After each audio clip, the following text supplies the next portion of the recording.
You are standing in a courtyard in Zanzibar in the year 1866. The stone is white, bleached by sun and scrubbed by hands you will never see. The air smells of cloves and salt and something else, something organic, turning in the heat. You are watching a transaction. A woman stands on a platform. She does not move. Her stillness is not dignity. It is the stillness that comes after something has been removed from inside the body, some mechanism of resistance or hope, extracted so completely that what remains is a form that breathes but does not inhabit itself. The merchant is describing her in Arabic. He uses technical terms: condition of teeth, condition of hips, likelihood of survival in the journey northward.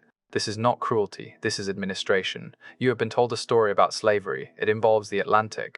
It involves ships with names you recognize and nations whose flags you know. It involves a guilt that has been catalogued, compensated in some quarters, taught in schools, transformed into monuments and apologies in movies. You have not been told this story. The Arab slave trade, spanning over a millennium, from the 7th century into the 20th, moved an estimated 17 million African people across the Sahara, the Red Sea, and the Indian Ocean. The number is contested. Some say more. The records were not kept with the same obsessive bureaucracy as the European trade. But what was done to the bodies of women within this system was recorded in other ways: in medical texts, in religious legal opinions, in poems, in the arrangement of harems, in the silence of descendants who do not exist. This was not the frenzied capitalism of the Atlantic trade, where slaves were labor units on balance sheets, depreciated assets in the ledgers of Liverpool and Nantes. This was older. This was integrated into the legal and religious frameworks of societies that saw themselves as civilized, pious, and divinely guided. Slavery was not a sin to be justified. It was a category of jurisprudence. The fiqh Islamic legal theory outlined with precision who could be enslaved, under what conditions, and what could be done to them. Non-Muslims from the Dar al-Harb, the House of War, could be taken. Women could be taken as concubines. This was not cruelty. This was law. The journey north from the interior of East Africa took months. Caravans moved in lines that stretched for miles, hundreds of captives bound in neck yokes and chains, walking across the desert or through tsetse-infected bush. The mortality rate on these journeys is estimated at nearly 80% in some routes, but women faced an additional procedure. They were often killed if they fell pregnant on the march, not out of sadism, out of efficiency. A pregnant woman slows the caravan. She requires water. She might give birth to a child who cannot walk and will need to be carried or killed, which presents its own logistical problems. Better to prevent the complication. Methods varied: herbal abortifacients, physical trauma to the abdomen, or simply abandonment. This was not atrocity. This was supply chain management. When they arrived Zanzibar, Cairo, Istanbul, Muscat, Baghdad, the sorting began. The women were divided: domestic slaves, field slaves, concubines. The last category was the most valued and the most numerous in households of means. Islamic law permitted a man to own unlimited concubines in addition to his 4 lawful wives. The concubine had no legal personhood in the way a wife did. She could not inherit, she could not refuse, but as she bore her master a child, her status changed. She became unwalled, mother of the child, and could not be sold. This sounds like protection. It was not. It was a reproductive management system. The children born of these unions were considered free and legitimate under Islamic law. This is why, in the Arabian Peninsula and North Africa, there are millions of people today with African ancestry who do not speak of slavery. The system did not produce a separate caste of visibly enslaved descendants, as in the Americas. It produced absorption, genetic diffusion, silence. But there was a problem.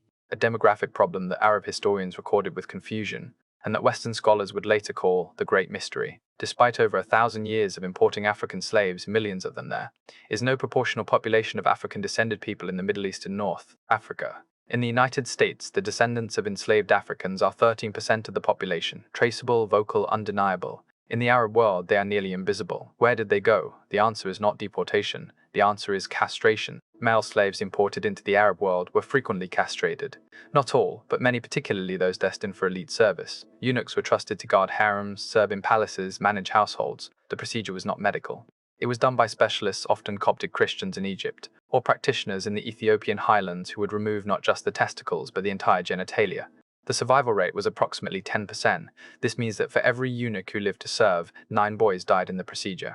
Their bodies were burned or buried in unmarked pits.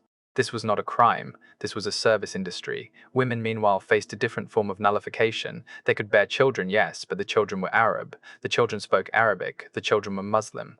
The children inherited nothing from the mother's lineage. No name, no nation, no memory of the interior villages from which their mothers had been taken. The mothers themselves were often isolated from one another, dispersed into different households, forbidden from gathering or teaching their languages to the next generation. A woman might serve in a harem for decades. She might bear 5 children. But those children would not be her people. This was not cruelty. This was assimilation as violence. There is a letter not widely cited, not dramatized, in films written by a Swahili woman in the 19th century, recorded by a missionary who was teaching her to write. She described her capture as a girl, the march to the coast, the boat to Oman. She describes the house where she was kept. She described learning Arabic, learning to serve tea, learning to be silent. Then she writes a sentence that the missionary noted as disturbing in its detachment. She wrote, "I am still alive, but the person I was is not. That one died on the road. I do not know what I am now. This is what the system required, not just the body, but the self." Slavery in the Arab world did not merely extract labor. It extracted lineage, it extracted memory, it extracted the possibility of continuity. A woman taken from the Rift Valley, enslaved in a Moroccan harem, bearing children who call her nothing in her own language. What is that? It is not death. Death has witnesses. Death leaves a grave. This leaves a woman alive, breathing, serving, invisible, and the system was legal. It was sanctioned by scholars, recorded in fatwas, embedded in property law. The Hanafi, Maliki, Shafi'i, and Hanbali schools of jurisprudence all permitted concubinage. The Quran itself, in Surah 4 counted 24 and Surah 23, acknowledges those whom your right hand possesses, a euphemism for slaves and concubines. There were rules, of course. A master could not harm a slave without cause. He could not separate a mother from her young child. But he could use her sexually without her consent, for consent was not a category that applied to the owned. This was not hypocrisy, this was coherence. A civilization that prided itself on literacy, science, poetry, and submission to divine order had structured a legal framework in which the reproductive and emotional annihilation of women was not an aberration but a feature. The British, when they began to suppress the trade in the 19th century, encountered resistance. Not violent resistance, but bureaucratic. The Sultan of Zanzibar explained that the slave trade was essential to the economy. Clove plantations required labor. Households required servants. Religious scholars issued opinions stating that Britain had no right to interfere with divinely sanctioned institutions. The trade continued, underground, long after the legal abolitions. In Mauritania, it continued into the 1980s. In some regions, it continues still under different names. Kafala systems, domestic servitude, smuggling of women across the Sahara into Libya, where they are sold in open markets in 2017, in 2070. In years you thought such things did not happen anymore. You have been taught to measure evil by its visibility. The Atlantic slave trade is visible. It produced documents, rebellions, a diaspora that speaks, that sings, that demands. The Arab slave trade produced silence. It produced children who do not know.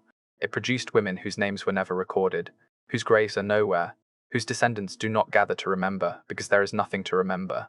Forgetting was the structure, erasure was the law. There is no monument in Cairo for the women who died in the harems. There is no museum in Khartoum. There is no national reckoning in Oman or Yemen or Saudi Arabia. No curriculum that teaches children what their great-grandfathers owned, what their great-grandmothers endured in silence. This is not because the evidence is hidden. The evidence is in the legal texts, in the travelers' accounts, in the Victorian photographs of markets you can find in archives if you look. But looking requires the belief that something was wrong, and there is no consensus, even now, that something was wrong.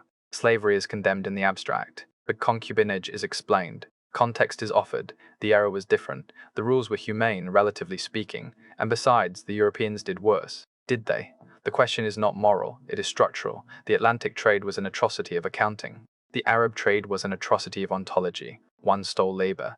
The other stole the possibility of being remembered. One left descendants who fight for reparations, the other left ghosts. And ghosts do not testify. You are still standing in the courtyard. The woman is gone, now, sold, taken into a house behind walls you cannot see. You do not know her name, no one does. She is one of millions. She will live many years. She will learn new words. She will bear a child, perhaps two. They will call her something that is not her name. And when she dies, there will be no funeral in the way her people bury their dead. There will be no song. She will be washed and wrapped and placed in the ground according to laws that were not hers. And within 2 generations, no one will know she was ever from somewhere else. This is not a story of the past. It is a story of systems that learned to call themselves civilization. Systems that wrote laws to justify the unjustifiable, that called violence order, that turned women into legal categories and called it piety. You live in a world that descends from this. You live in nations that still distinguish between citizens and others, that still write laws to regulate the vulnerable, that still use language to disguise dominance as neutrality. So ask yourself, what is happening now in your time under your watch that will be spoken of this way in 100 years? What systems are you calling normal? What silence are you mistaking for peace?